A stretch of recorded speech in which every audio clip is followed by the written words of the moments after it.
At 10:42 a.m. on December 1, 1944, Lieutenant Alfred Rose climbed into the turret of an M36 Jackson tank destroyer positioned on high ground northeast of Beeck, Germany. He moved carefully, feeling his way around controls he barely understood, trying to familiarize himself with a weapon system that had arrived far too late for comfort. German armor was prowling the countryside just 2 miles away. Rose was 26 years old. He had been with the 814th Tank Destroyer Battalion for only 3 weeks. He had 0 confirmed kills. Across the Rhineland, the Germans had deployed elements of the 5th Panzer Army. At least 40 Panther tanks were operating in the sector, vehicles whose sloped frontal armor could deflect American rounds from 800 yards. Rose's battalion had paid dearly for that reality. 11 tank destroyers lost in November alone, 17 crewmen dead. The pattern never changed. German gunners spotted American vehicles first. They fired first. American crews died before they even understood what had hit them. Until recently, Rose's battalion had been using the M10 Wolverine. Its 3-inch gun struggled to penetrate Panther armor beyond 500 yards. By the time American crews closed the distance for a kill shot, German 88mm guns had already turned their vehicles into burning coffins. The Army solution arrived in September. The M36 Jackson mounted a 90mm gun, the most powerful American tank gun in Europe, on a Sherman-based chassis. On paper, it was the answer to the Panther problem. It could penetrate over 5 inches of armor at 1,500 yards. In reality, Rose had fired exactly 4 training rounds through it. He didn't know the reticle markings. He didn't know the ranging system. He didn't know whether the telescopic sight matched the manual or had been altered in the field. His commander had been blunt. Learn fast.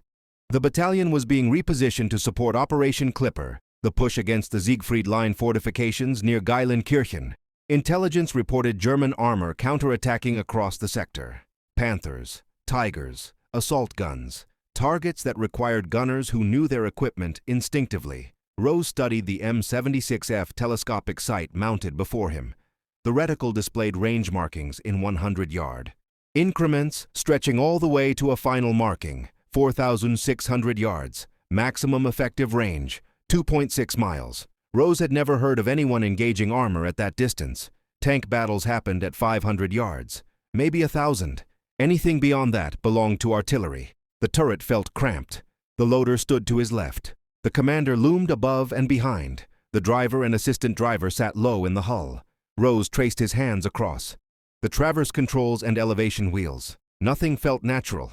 3 weeks wasn't enough to build muscle memory. He needed months. He had hours. The high ground northeast of Beeck offered wide sight lines across open fields, broken by tree lines and a highway running parallel to their position. It was excellent terrain for spotting targets, and for being spotted. German forward observers had been calling in artillery all week. Rose pressed his face to the rubber eyepiece and scanned the horizon. The optics were clean. The magnification was adequate. He practiced tracking distant objects, learning how the reticle shifted as he adjusted elevation. 400 yards, 800, 1,200, all the way out to that impossible number, 4,600 yards. At 11:15, movement caught his eye at the extreme edge of the sight picture. At first, it was only a dark shape, angular and distant, moving slowly across Rose's field of view. The range was extreme, far beyond anything associated with direct fire combat. The object moved left to right, steady and deliberate. As Rose focused the optics, the silhouette resolved into something unmistakable. A German Panther tank, low profile, long gun barrel, sloped armor. It was traveling along what appeared to be a highway at 6 to 8 miles per hour. Rose's instinct was immediate. Report the sighting. Let someone else deal with it. The range had to be over 2 miles. Nobody fired at tanks from that distance. Ballistic drop alone made the shot absurd. Wind drift would push the round off course. The margin for error was microscopic. But the Panther wasn't zigzagging. It wasn't buttoned up. It wasn't taking evasive action. It moved in a straight line, unaware that an American gunner was tracking it from 2.5 miles away. The M76F sight wasn't guesswork. The engineers had calculated those markings using muzzle velocity, projectile weight, and ballistic coefficients. That 4,600-yard mark existed for a reason. Whether anyone could actually hit something at that range was another matter. Rose began calculating. The Panther was moving perpendicular to his position. He would need lead, dozens of yards of it. The round would take several seconds to reach the target. During that time, the tank would keep moving. He didn't know the exact speed. He didn't know the precise range. He knew only physics. The loader already had an M82 armor-piercing round chambered. Rose called out the sighting. The commander checked his own optics. 5 seconds passed. Then the verdict came down. Rose's call. Rose's shot. Ranging fire was dangerous at normal distances. It revealed your position. It gave the enemy time to respond. But at 4,600 yards, the Panther wouldn't hear the shot, wouldn't see the flash, wouldn't know it was under attack. Rose set elevation short, about 4,000 yards. He led the target by 50 yards and fired. The 90mm gun roared. Recoil slammed the turret. Smoke filled the optics. When it cleared, Rose watched and counted. 1, 2, 3, 4, 5, 6. Nothing visible. He adjusted elevation upward, added lead, fired again. This time, a dust cloud erupted on the highway. 20 yards short of the Panther, Rose now had data. Rose made his final adjustment. He set the reticle to the maximum marking, 4,600 yards. He added 10 more yards of lead. He waited. The Panther rolled into position. Rose fired. 7 seconds passed. Then a flash appeared on the Panther's left side. The round struck just behind the front road wheel, exactly where the side armor was thinnest and ammunition storage was located. A secondary explosion followed instantly. 79 rounds of German ammunition detonated inside the tank. The Panther lurched and stopped. Smoke poured from the hatches. Rose kept firing. Another armor-piercing round. Then high explosive. Then more. Flames erupted from every opening. Thick black smoke rose into the sky. 7 rounds expended. Confirmed kill. The range was 4,600 yards, 2.61 miles. When Rose finally pulled back from the site, his hands were shaking. Not from fear. From realization. He had just destroyed a Panther tank at a distance no one believed possible. The burning Panther remained visible on the distant highway for nearly 30 minutes. A thick column of black smoke rose into the gray winter sky, visible for miles. Other American units in the sector reported it almost immediately. Forward observers scanned their maps, trying to determine whether the smoke marked a destroyed German vehicle or an American position hit by artillery. Within hours, the 814th Tank Destroyer Battalion's operations officer confirmed the truth through map, coordinates and timeline correlation. Lieutenant Alfred Rose's position on the high ground northeast of Beeck aligned perfectly with the wreck. The kill was verified. By 1300 hours, word had spread through the battalion. A lieutenant who had arrived only 3 weeks earlier, someone most of the crews didn't even know by name, had just executed the longest confirmed tank destroyer kill in the European theater. Crews from other M36 Jacksons began asking questions. What range marking did he use? How much lead did he give? How many ranging shots? Rose didn't have clean answers. There was no formula, no repeatable procedure. He had fired using physics, instinct, and limited data gathered under combat pressure. The M36 Jackson had only been in service for 4 months. Before its arrival, American tank destroyer battalions had spent most of 1944 fighting with vehicles that were simply outmatched. The M10 Wolverine and the M18 Hellcat were mobile, but their 3-inch guns struggled against German heavy armor. When Panthers and Tigers appeared in force during Normandy, American crews found themselves outgunned at nearly every range. The 90mm gun changed everything. Adapted from anti-aircraft artillery designed to hit bombers at high altitude, it gave American forces their first true answer to German heavy tanks. The M36 could penetrate Panther frontal armor at 1,000 yards. It could destroy Tigers at ranges where German guns struggled to return effective fire. But what Rose demonstrated on December 1st went far beyond doctrine. He proved the weapon could function at the absolute limits of its design. Those conditions would never repeat. Within weeks, German forces adjusted their tactics. Panthers avoided open terrain. They used forests, villages, reverse slopes. They forced American units into close range. Engagements where seconds mattered more than calculations. The war moved forward, and Rose's battalion moved with it. On December 16, 1944, the war changed overnight. Before dawn, German artillery thundered across the Ardennes. 3 armies surged forward, nearly 200,000 troops and 600 tanks, including Panthers and King Tigers. The American front collapsed in places within hours. Roads filled with retreating units, burning vehicles, refugees, and supply columns trying to escape west. On December 18th, the 814th Tank Destroyer Battalion received emergency orders. Redeploy south immediately. Support the 7th Armored Division at Saint-Vith. The town was a critical road junction.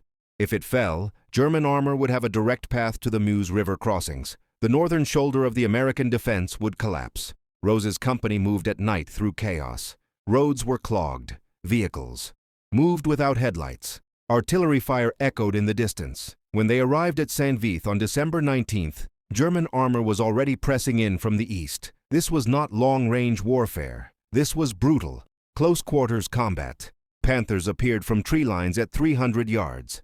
German infantry hunted M36s with Panzerfausts through ruined streets. Tank destroyers fired from behind burning buildings. Whoever spotted first lived. Whoever hesitated died. Rose's Jackson took position on the southern edge of town on December 20th. His field of fire covered a road junction expected to be used by German armor. The range was 800 yards, normal combat distance. No ranging shots, no calculations, just center mass and fire. The attack came at dawn on December 21st. 4 Panthers advanced, supported by 2 companies of Panzer Grenadiers. The fight was violent and short. Rose's company destroyed 2 Panthers in the first minute. German return fire knocked out 1 M36 and damaged 2 others. The engagement lasted 14 minutes. When it ended, all 4 German tanks were burning. American losses were heavy. 3 tank destroyers destroyed. 11 crewmen killed or wounded. Rose survived. His Jackson took 2 hits from German 75mm guns. Both rounds deflected off the sloped frontal armor. The M36's glacis plate, when angled, provided a effective protection equivalent to far thicker armor.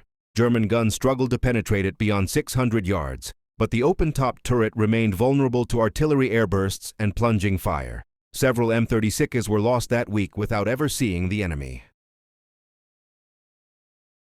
By December 23rd, American forces abandoned Saint-Vith under overwhelming pressure. The 7th Armored Division conducted a fighting withdrawal westward.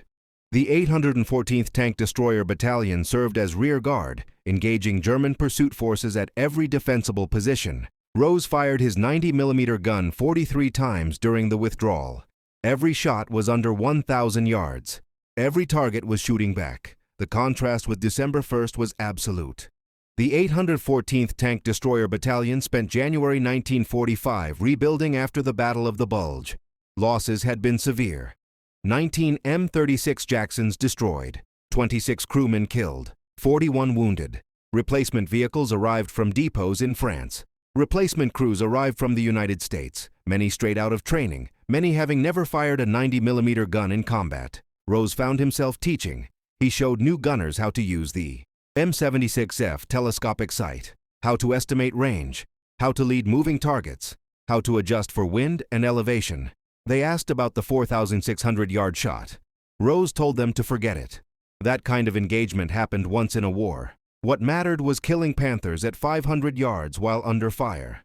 By February, the battalion was back in action. American forces pushed toward the Roer River. German resistance was collapsing, but remained fierce at key positions. Panthers and King Tigers still appeared wherever the Wehrmacht attempted to hold ground. The M36 Jackson proved decisive. Its 90mm gun could penetrate any German tank at normal combat ranges. Rose fought through the Roer crossings in March as part of 9th Army's assault near Wesel. German panzer divisions attempted to counterattack, but American artillery and air power crushed them within 48 hours. Rose's company destroyed 6 Panthers and 2 King Tigers during the operation, all at ranges under 800 yards. April brought the final advance into Germany's industrial heartland.